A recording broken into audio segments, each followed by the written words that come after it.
Welcome back to my channel. आप सभी का हमारे यूट्यूब चैनल पर हार्दिक स्वागत है। शिक्षण योजना के श्रृंखला में आज हमने हिंदी विषय की शिक्षण योजना बनाई है।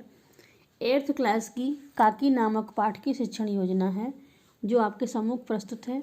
अगर आपको अच्छी लगे तो आप इसको लाइक और शेयर अवश्य करें और शेयर करें ताकि और भी सभी शिक्षक भाई और बहनों के ये काम आ सके। तो हम अब आरंभ करते हैं। शिक्षण योजना के लिए हमने 4 कॉलम खींचे हैं। पहला है दिनांक, दूसरा विषय, तीसरा कक्षा और चौथा समय। दिनांक आप अपनी सुविधा के अनुसार डाल सकते हैं। जिस डेट को आप इसको पढ़ाएं उसी डेट को डाल सकते हैं। विषय हिंदी, कक्षा 8 और समय 40 मिनट। आपको हम बताना चाहेंगे कि आप इस शिक्षण योजना को इसी प्रकार प्रयोग कर सकते हैं अथवा आप इसमें संशोधन भी कर सकते हैं। अब आगे बढ़ते हैं। इसके बाद आता है लर्निंग आउटकम। तो लर्निंग आउटकम में देखिए, बच्चे अपने माता पिता, भाई बहन, दादा दादी, चाचा चाची आदि रिश्तों का जीवन में महत्व समझते हैं। प्रकरण है काकी नाम का पाठ आज हम लोग पढ़ाएंगे। तो इसके बाद है सीखने सिखाने की सामग्री। इसमें दीक्षा ऐप पर उपलब्ध सामग्री, ऑडियो वीडियो सामग्री, पाठ्य पुस्तक, चॉक, डस्टर आदि। इसके बाद है सीखने सिखाने की प्रक्रियाएं, गतिविधियां। इसमें भी 4 कॉलम खींचे गए हैं। पहला है क्रम संख्या, दूसरा शिक्षण के चरण, तीसरा समय और चौथा है आकलन का तरीका।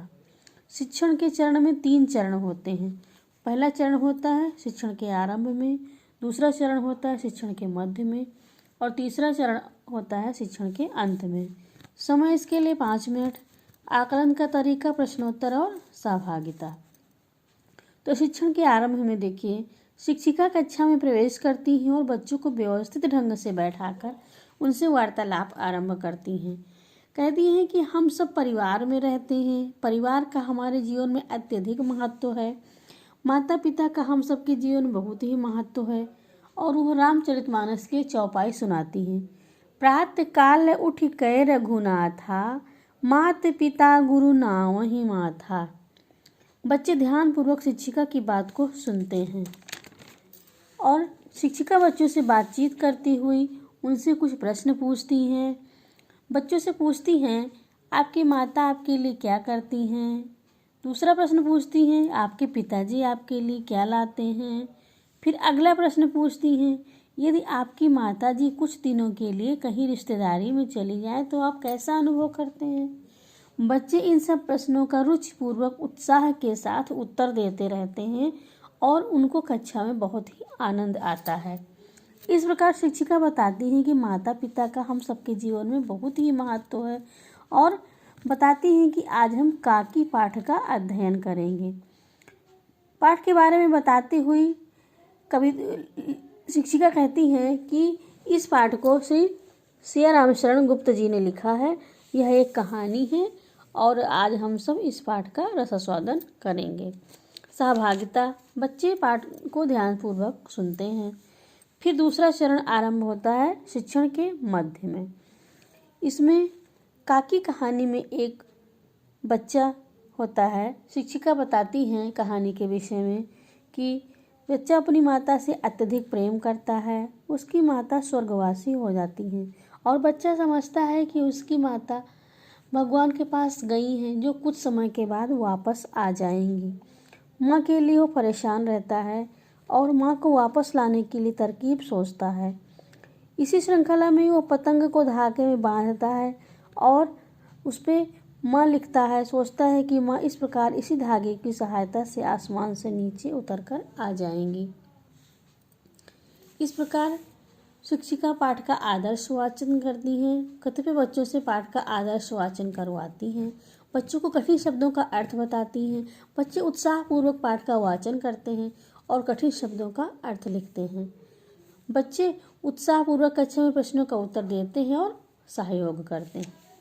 इसके बाद कठिन शब्द आते हैं। शिक्षिका काठिन्य निवारण करती हैं, शब्द के अर्थ बताती हैं। कोहराम, इसका अर्थ होता है रोना पीटना, विलाप करना। भूमिशयन, इसका अर्थ होता है जमीन पर सोना। करुण अर्थात दीन। उपद्रव मतलब उत्पात। अग्नि संस्कार, मृत्यु के बाद शव को अग्नि में जलाना। अनमना, उदास, खिन्न। उत्कंठित, उत्सुक, अधीर, प्रफुल्ल, खिला हुआ, प्रसन्न, उग्र रूप, प्रचंड रूप, मुखबिर, भेद देने वाला, भेदिया, हतबुद्धि, बेसुध, घबराया हुआ। इसके बाद आती है गतिविधि। शिक्षिका कक्षा में गतिविधि कराती है। बच्चों के लघु समूह बनाकर उस समूह को एक अनुच्छेद पढ़ने के लिए कहती हैं। इसमें से प्रश्न पूछती हैं। सही और शीघ्र उत्तर देने वाले छात्र को पुरस्कृत भी करती हैं। बच्चों को गतिविधि में भी बहुत आनंद आता है। इसके बाद आता है तीसरा चरण, शिक्षण के अंत में। शिक्षण के अंत में शिक्षिका बच्चों को समूहों में बांटकर उनसे पाठ पर आधारित प्रश्नों के उत्तर पूछेंगी। शिक्षिका प्रश्नों को पूछती हैं, बच्चे उनका उत्तर देते हैं। पहला प्रश्न होता है, श्यामू ने उपद्रव क्यों मचाया। दूसरा प्रश्न पूछती हैं, काकी को राम के यहाँ से नीचे उतारने का विचार रामू को कैसे आया। तीसरा प्रश्न होता है, पतंग की तरह यदि आप भी उड़ लेते तो सबसे पहले कहाँ जाना चाहते। और यहाँ बच्चे सहयोग के साथ कक्षा में शिक्षिका से पूछे गए प्रश्नों का उत्तर देते हैं। इसके बाद आता है गृह कार्य का चरण। शिक्षण के उपरांत शिक्षिका बच्चों को गृह कार्य देती हैं। सभी बच्चे कठिन शब्दों के अर्थ लिखकर लाएंगे।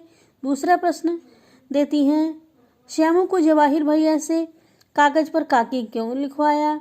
तीसरा प्रश्न है, श्यामू ने भोला के सामने कौन सा रहस्य खोला। और यहाँ बच्चे प्रश्नों को अपनी अभ्यास पुस्तिका में उतारते हैं। इसके बाद आता है स्व आकलन।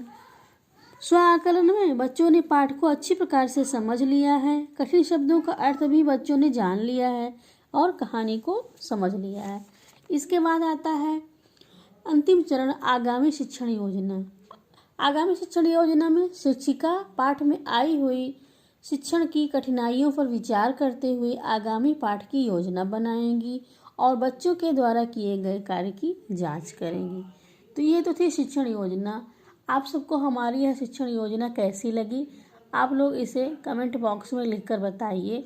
और यदि आपको किसी भी क्लास की किसी भी विषय की शिक्षण योजना चाहिए तो आप उसे लिखें, मैं प्रयास करूँगी कि आपको उसको बनाकर दूँ।